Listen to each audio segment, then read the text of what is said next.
All right. So we're on our last presentation for the day. We're going to end on time at 5:10. So you got plenty of time. You're good. You're good. Don't worry. With me is Dr. Chao Huang. Dr. Chao Huang is the lab manager of GenX Systems, which provides support service to FHWA's J. Sterling Jones Hydraulics Research Laboratory. Dr. Huang earned his PhD degree from South China University of Technology in 2010, pursued postdoc research at SUNY Buffalo, and joined the hydraulics lab in 2014. He specializes in the hydraulic performance research of highway infrastructure, including culverts, bridges, and coastal highways. He also has a broad knowledge and experience in research of probabilistic analysis for bridge scour and risk assessment of bridges under extreme events. Okay. Thank you for the introduction, Daniel. Well, it's 4:40 and last presentation. Thank you all for staying here, being with me. I will try to keep this brief. Before I start the presentation, I would like to give the credit to my colleague, Dr. Nasi Zhang, who's mainly conducted work in this project, and also Dr. Chen Li helped with the CFD modeling on the shear stress analysis. And also I want to appreciate the support and help from our colleagues from Oregon National Lab, Marta, Steve, and Hooper. They provide a lot of good recommendations in this project. And this project was conducted in the hydraulics lab led by Dr. Cornell Carney. So this is the famous disclaimer slides. I hope everyone like it. But if you pay attention to this, this is actually a little bit different from what Cornell and James and Scott and Joe got, because I'm on the contractor side. So the presentation was created and presented by the contractor, which does not present the opinions from Federal Highway. But the work is conducted in the lab. So you can take your own understanding on this. But this is my favorite slides. Because this is inserted by our publication review team, we are forced to get this slides in. Oh, okay. James. All right. But this is required by them to get us in. But I don't want to talk about it because I like it so much. I want to keep it to myself. Okay, so in this presentation, I will just talk about the objectives of this project briefly, and then talk about how we create a DEM and the selection of the critical search event, followed by the CFD modeling and results, then finally the conclusion. So this is actually a project that Cornell and James mentioned earlier. We have a collaboration project with Michigan DOT, and this is a Lafayette Avenue Bridge in the Bay City over the Saginaw River. And the event we are investigating here is the Q500 flood plus the critical search event, and the Q100 flood plus the critical search event. And the objectives of this would be study the impact of these search events on the flow conditions near the bridge, and also analyze the impact of search on the bad shear stress for pier scour evaluations. So the first thing we need to tackle here is the most important part in our modeling, which is the digital elevation model, DEM, also known as the geometry of the model. So actually we got a full set of data from USGS, from their LiDAR data, I believe. Challenges here is that over the Saginaw River, all the data we got is on this water surface. So basically, we cannot use that for our modeling, otherwise you will get an incorrect result. How to handle that? This is a pretty big area. So luckily, we got some information from Michigan DOT, and they provide us LiDAR plus the sonar scan data for the Saginaw River. So on this little black box, we have a full information in here. And also, we were given the HEC-RAS model, so which also supplement some of the information on the bathymetry of the river. So this actually helps on that little tiny black box area. So And what's lucky to us is that we have more information.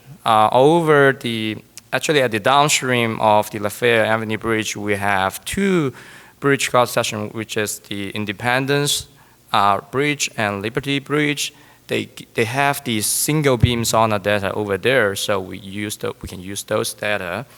Another one we have is Veteran Memorial Bridge. We have the bridge cross section over there, and with the Lafayette Avenue Bridge area. So this is all the information we have, and we need to use those information to come up with the bathymetry along the entire Saginaw River, which is quite challenging for us, to be honest.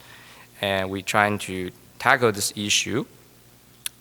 So diving a little bit more to the details, first we grab out all the information, all the data from the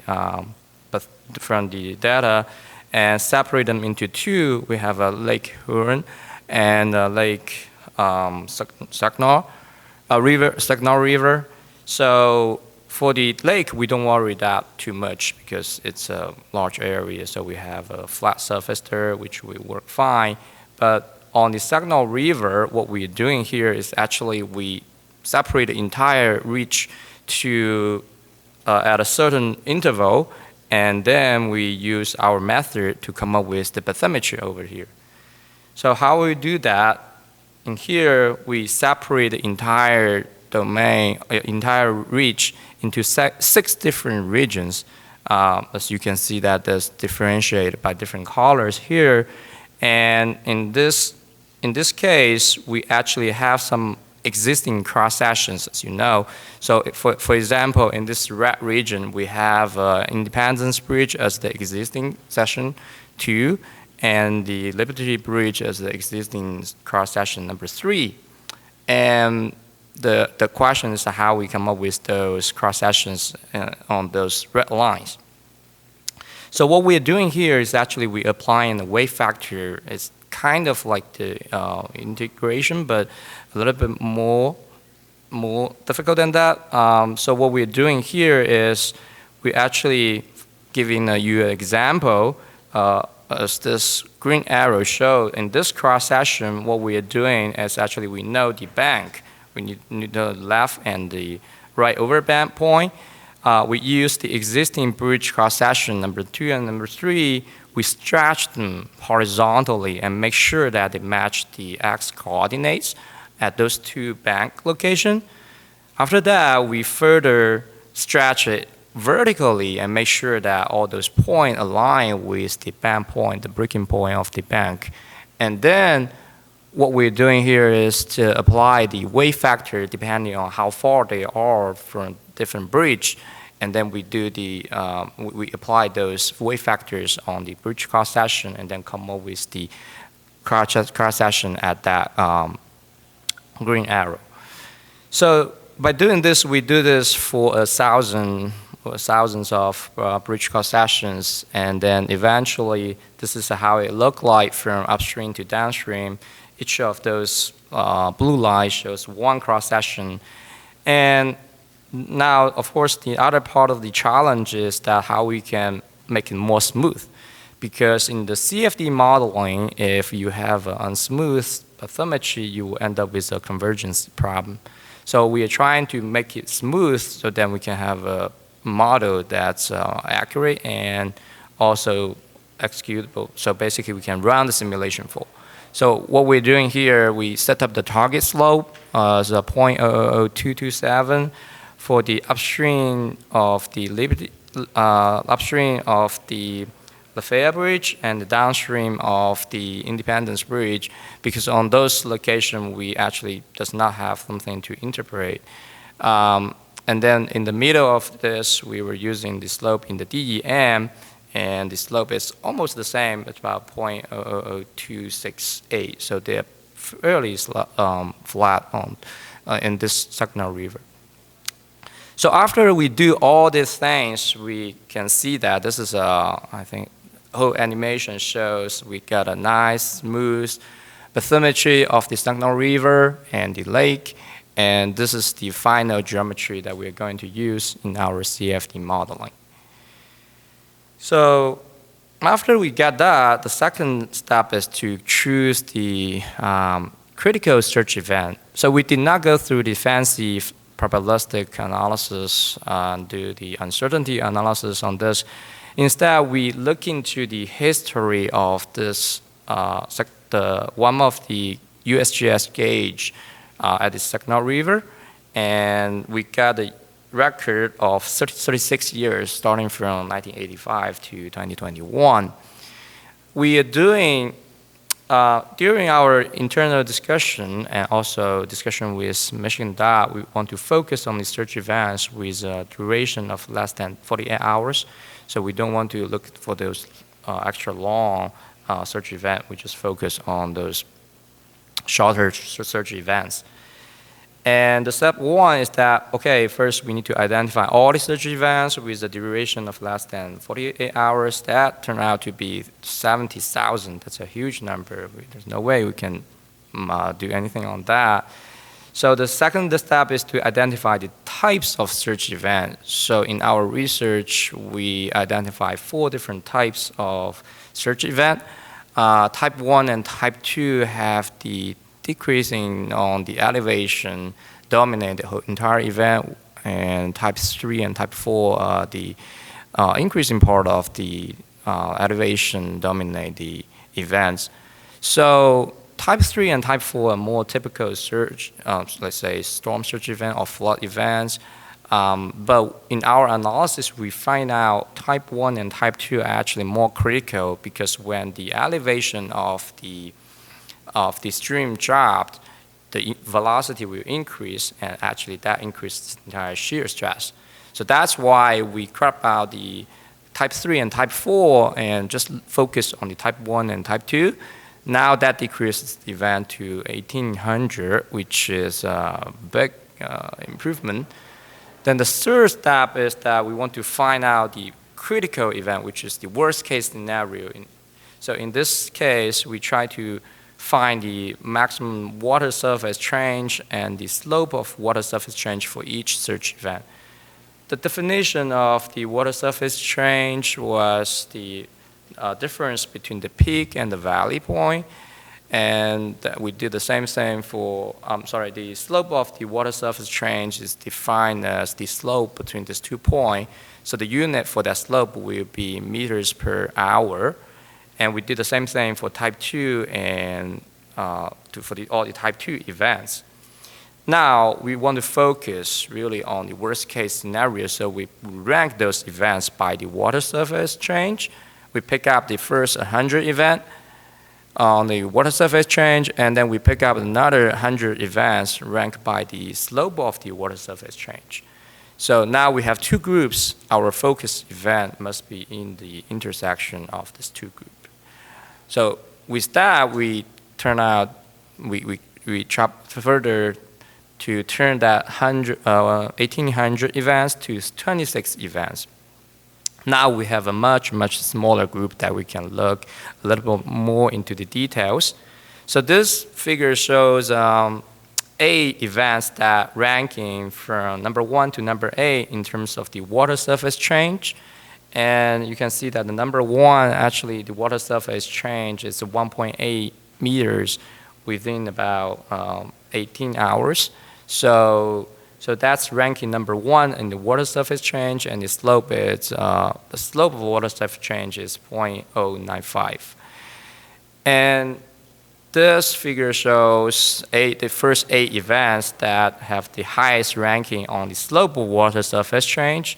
So on this figure, the first event has the highest slope of change to be 0.138 meters per hour. So after we have this group, we take a more detailed look into these events, and eventually we select the critical search event to be the number 1 ranking in the water surface elevation change and the number 8 in the slope of the change. So this is the selected search event that we're going to use in our simulation. Now with that, we can start our CFD modeling. So To do this, we need the bathymetry data, or the geometry data we got from the DEM, and then we use different mesh technology to try. Usually the polyhedral mesh method works well, but in this case, it just gives us a very hard time because the convergence problem. So at last, we decided, okay, we will stick with the thin mesher, which turned out to be a robust solution for this simulation. Now, on the CFD modeling, the other important part is how to define the boundary condition because the entire simulation is relying on that. In this case, we are setting the pressure outlet at the lake. So this will be our pressure outlet, and the velocity inlet will be from the upstream of the Lafayette Avenue Bridge. And I want to point out here is that what we did to try to analyze this surge event, we actually set up an artificial channel which is closed before the surge, and it would be set up as a pressure outlet during the surge event. Because in the entire surge event, we will see a water surface change, and ideally, if we have enough computational power, we can extend this stream more, the domain more upstream, so then we don't need to set up this artificial channel. But unfortunately, we don't have that resource. So this artificial channel is actually to maintain the water surface at the upstream to simulate that effect. The way we are trying to simulate the event is trying to apply the water surface change at the pressure outlet so you can see the impact from the surge event. So this is the cross sections that we pick. Actually, this is aligned with the Hackras model that we got, and we want to monitor how the velocity and the elevation on those cross sections look like during the entire surge event. So here's some results that we ran after the CFD modeling. The top image shows the comparison between the water surface as a designed water surface elevation and our output from the CFD. So they actually perfectly match, which is what we designed to. And then the water surface elevation near the bridge, you can see some differentiation at different locations. At the bridge and at the upstream and downstream of the bridge, you see some variation, but in general, they are pretty close. The third one, the one in the bottom, is actually shows the velocity, time history, how it looked like, and it's pretty obvious that at the surge event, when the elevation dropped to the lowest point, the velocity actually come up to the highest point, which is what we're expecting. And this will give us the peak of the shear stress during the whole surge event. Now, to run this simulation, we actually run an entire 100-hour in the CFD modeling. So it doesn't sound a lot of numbers to you, but in the CFD model with such a scale, it actually ran weeks on the supercomputer. So it's very time consuming. But apparently we ran this 40 hours to the on the static state, and then after that we changed the boundary of our artificial channel. We let it run another 10 hours, and then we run our surge event, which lasts for about 50 hours in here. So here we have a small animation to show the entire surge event, how it looked like, and just to show this.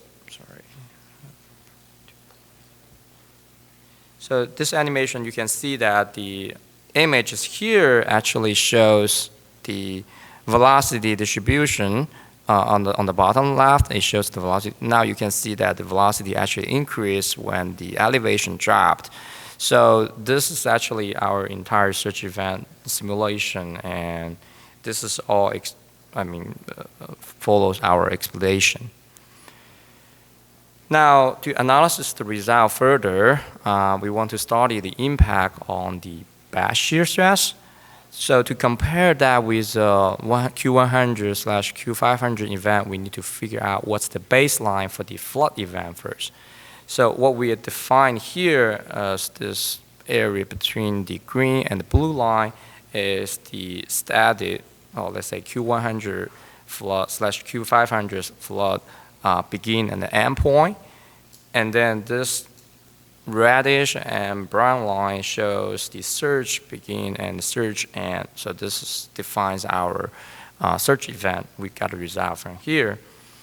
Now this table compares the results. So on the baseline, you can see that the velocity at the inlet is about 1.89 meters per second, while the mean value of the entire surge event, it bumped up to 2.12 meters per second.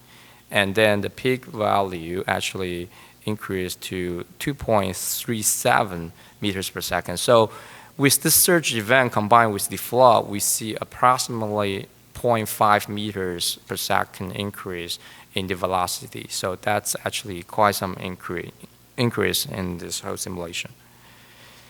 Now this result, after we got a velocity input from the surge modeling, we actually we build a more refined model with the bridge built in, and we do the further detailed analysis on the shear stress around the left pier and the right pier of the bridge. And this red box here shows the percentage of how the surge event increased to the flood. Basically, at the left pier, it increased to 25%. On the right pier, it increased to 9% if we're looking at the mean value. But if we look into the peak value, it increased by 40% and 28%. So that's a huge, pretty big increase. On the Q100 event, it shows similar trend. For the mean value, it increased from 1.75 to 2.02, and then for the peak value, it increased from 1.75 to 2.34. So if you look at the increment of the magnitude of the increment, it's almost the same compared to Q500. But when it comes to the percentage, the numbers actually get even higher. The reason is because for the Q100, we have a lower baseline value. So that's why on the percentage, you see a higher value. But the magnitude-wise, it's almost the same for the Q100 and Q500. Now, come to the conclusions. So we build a DEM model for the Lafayette Avenue Bridge. For the surge simulation, we select the critical surge event from the 36 years of record from the gauge. We build a CFD model to simulate this critical surge event combined with Q500 and Q100 event.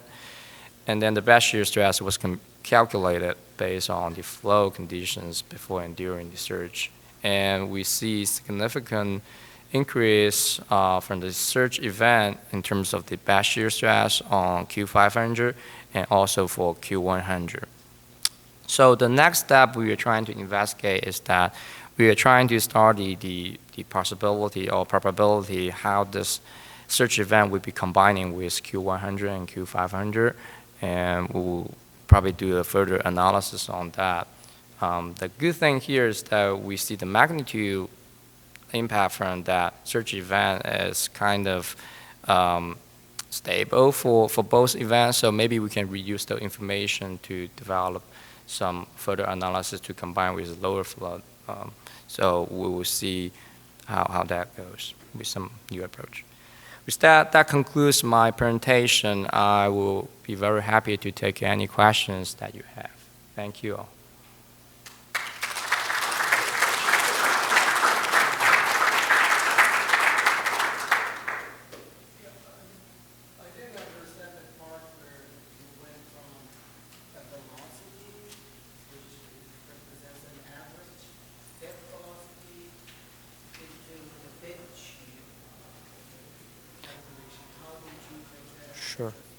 Sure.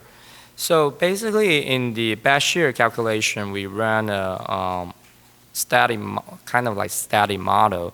So in this model, we need an input as of elevation and velocity. So in this case, we actually run two simulations. One with the velocity from the mean value that we got from here as a 2.02, and then we run another case with a higher velocity as a peak value. So, and that's how we come up with this best shear stress. So there are actually two cases in here.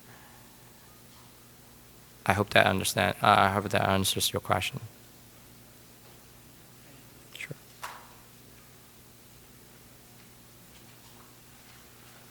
Other questions?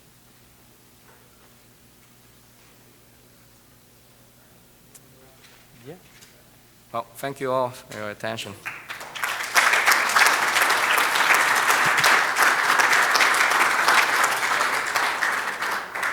All right, so it's 5:05. I'll talk for a minute and give you back 4, okay? After this, we have from 5:30 to 7 or 7:30, there's going to be a meeting in the theater. We're going to cover 2 topics. One, our sort of research needs. So AASHTO, a lot of AASHTO people will be there with TRB people, and we're just going to sort of brainstorm and talk about what the upcoming needs are in a collaboration. The other thing we're going to be talking about during that meeting is sort of what we consider the workforce dilemma, especially a lot of DOTs face, where we're having problems keeping our positions filled. It seems to be a theme of a lot of the people that we've been talking to throughout this conference. So you should be getting an email soon. It's just a survey. You can fill it out if you want to, you don't have to, but it's just for us to try to start gathering some information and some ideas on how we can face this workforce challenge. And we're gonna talk a little bit about it at that meeting too. I'm also gonna be talking a little bit about compound flooding. This is essentially what Chao was just talking about, right? You got the river and the surge coming in at the same time, and we're going to start trying to implement some pretty large-scale research. So I'll give a short presentation about that. So, you know, you can come into that meeting at any time. You've got like 20 minutes to get food. That's probably not enough, and you probably want food. So if you come in at 6:30, whenever you get there is fine. But yeah, I hope to see most or all of you there. Thanks.